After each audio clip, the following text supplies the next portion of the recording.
Hey, what's up guys? John here. 40,000 officers have been deployed in France to stop the mass looting, fires, and violence that is occurring right now. Now, there's a major story unfolding around the 17-year-old who was shot and killed at a traffic stop. Now, some people say that he was willingly cooperating. Other people saying that he was trying to run. I don't know. I wasn't there. But what I do know for sure is who is going to likely benefit at the end. And before I even dive into that, I want to show you the live footage, because the live footage really paints a picture that is quite grim for the everyday people in Paris. Look at this image here, right? Look at this image. One fire back here, one fire here, another fire in the background. But look at this. You have police literally running through cars that are lit on fire. You have, look at this video here. You have cars upside down lit on fire. You have police shooting bullets, and I don't know if it's bullets or if it's pellets or if it's even bean bags, but they're shooting at people on their balcony. You have, because I guess they want them inside, just massive fires. People shooting machine guns on the street. They're just shooting in the air. But look at this. Look at this major facility all caught on fire. So you have to ask yourself, right? At least I ask myself, who is going to insure these properties, right? Who are the insurance companies behind these properties? And how many fires really are there? Are this just, is it just a small group of fires? Well, here's the map of the fires that are currently taking place, right? These are the fires. This does not include, car fires. It doesn't include random violence. I've seen videos on TikTok and on Instagram where people are literally driving their cars through businesses, through the interior of businesses, right through the front glass, into the shop, and stealing everything in the shops, right? They're cutting down towers. They're cutting down telephone poles. They're cutting down all these different things, right? This does not include that. So when you look at these fires, you have to ask yourself, who are the major insurance companies inside of this market? Because what I think is very likely going to happen next is we're going to see some insurance companies that are going to go under, some insurance companies that are going to increase the rates on everybody else, and then some insurance companies that are going to, they're going to be well capitalized. They're going to be able to, write the check, and they're going to keep everything the same, even though I still think those companies are going to jack up rates, right? Because that's what insurance companies do. They make money. But look at this, and you connect the dots with me here. So these three insurance companies, there's three major insurance companies, right? Crédit Agricole, right? CNP, and AXA, France Assurance. So when you look at this, 54% of Crédit Agricole is owned by regional banks, right? 54%. We all know regionals, not just in America, but also in France, are also not as well capitalized as they were 5 years ago. We look at this company here, La Banque Postale. This is mainly owned by the French government, right? 73% French state. But look at this last company here. This last company, AXA, it's owned by Amundi Asset Management. And so when you Google Amundi Asset Management, you see the honorary president. And when you Google the honorary president, you look at some of the names that he's, being associated with. You have to ask yourself, he might be a maybe a high net worth individual, maybe very strong connections. Maybe he is maybe he is a powerful person.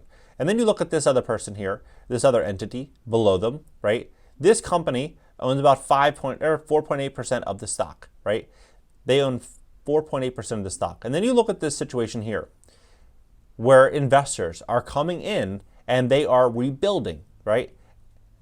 This entity, right? Zelensky, has enlisted these two firms to help rebuild, right? So they're advising on this development. And so what I think is very likely going to happen is the same thing, similar situations where they are going to choose entities that are going to advise on the redevelopment of France, of Paris. We're going to start to see this because you think about this.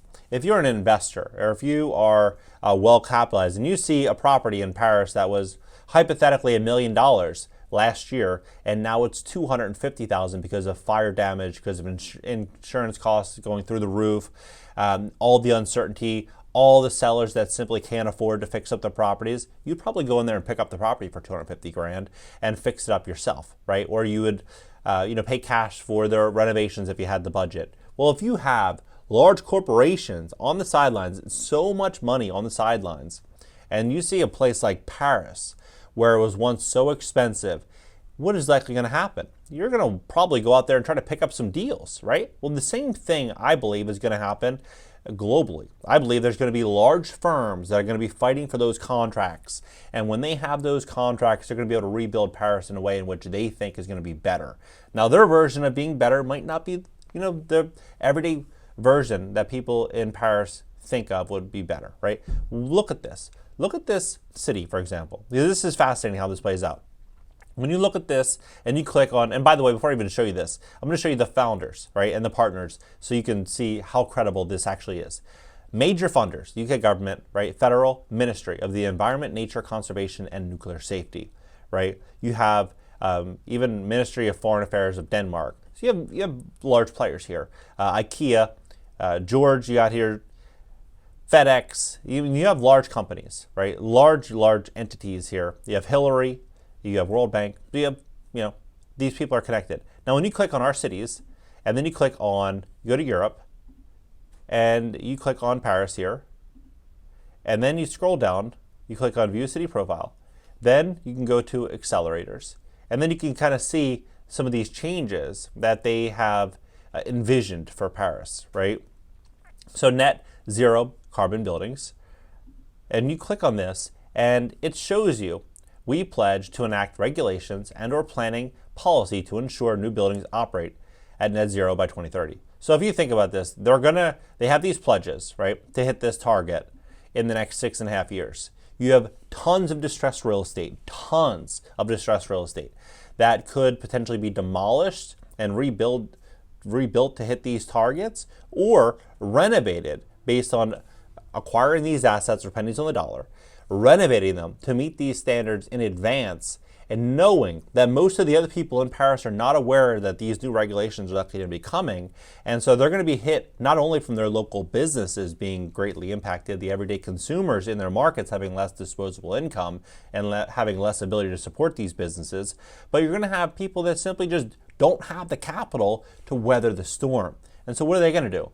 They're going to continue likely selling and selling and selling. So what I think is very likely going to happen is that as they establish a roadmap for our commitment to reach net zero carbon buildings, develop a suite of supporting incentives and programs, report annually on progress towards meeting our targets, and evaluate the feasibility of reporting on these emissions beyond operational carbon, such as refrigerants. Additionally, in many of our cities, our municipal and government buildings represent a significant portion of our building emissions and offer a large opportunity for rapid action. We can use them in pilot innovations, build capacity in our local markets, and inspire others to follow the leadership, right? They're going to evaluate current energy demand, carbon emissions from our municipal buildings, establish a roadmap, right? This is what's going to happen. So we're all going to see a large block of housing stock and real estate transfer hands, probably in the next year or two, to the likes in which we've never seen before in Paris. We're going to see investors step forward and pick up deals that you would think are just unbelievable. I mean, look at right now, we've saved probably close to 100K. Rich Americans are snapping up prime real estate abroad as the housing market slumps. Here's what you need to know, right? Here's what you need to know. So, and this came out 2 weeks ago, because you look at it, people are looking at America and they're saying, America wasn't the same place it was 5 years ago. People are sitting on all these dollars. They're like, hey, what's going to happen with the US dollar? Is the dollar going to be in trouble? People are looking to diversify. They're buying places in Portugal. They're buying them, they're buying them in Spain. They're buying them in Mexico. They're going to Costa Rica. They're going to all these different places all over the world trying to allocate some capital. So if you look at a place like Paris and you see incredible opportunities to invest, and you know that there's going to be all these new changes with regulations and building codes coming, and people are going to say, you know what, let's go here, fix it up in advance, and start to acquire and grow wealth because of all this. Now, I know many people are caught up on the headlines of what's happening right now in Paris and all these fires, and all this is extremely important, right? All of this is extremely important, but we should also look at what the long-term vision of Paris likely is. What do you think about this entire situation?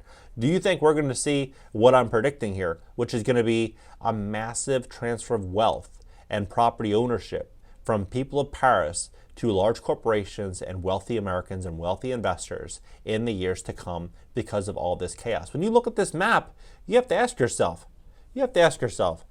who's going to rebuild that, right? Who is going to rebuild it? Do you think it's going to be the citizens of Paris? I don't think so. And the reason I don't think so, you look at what they've been through the last 3 years with record high inflation, with small businesses being greatly impacted, closed down. They were closed down for a very, very long time. Tourism was greatly impacted for, about a year and a half to 2 years. From 2020 to 2022, a lot of devastation has happened financially to the people of Paris. And as we start to move forward into higher insurance costs and just increased costs as a whole, it's going to be very, very hard for many. This is going to be a huge opportunity for insurance companies to really jack up rates even more. What do you think about it? Drop below, hit the like button, subscribe here, add me on IG for short form content. I definitely won't post here. And if you want to fix your credit, we would love to help you at greatcreditfast.com. That's greatcreditfast.com. I believe we're stepping into one of the greatest transfers of wealth in human history. And with bad credit, it becomes nearly impossible to seize your part of it. So we'd love to help you at greatcreditfast.com, and I'll catch you in the next video.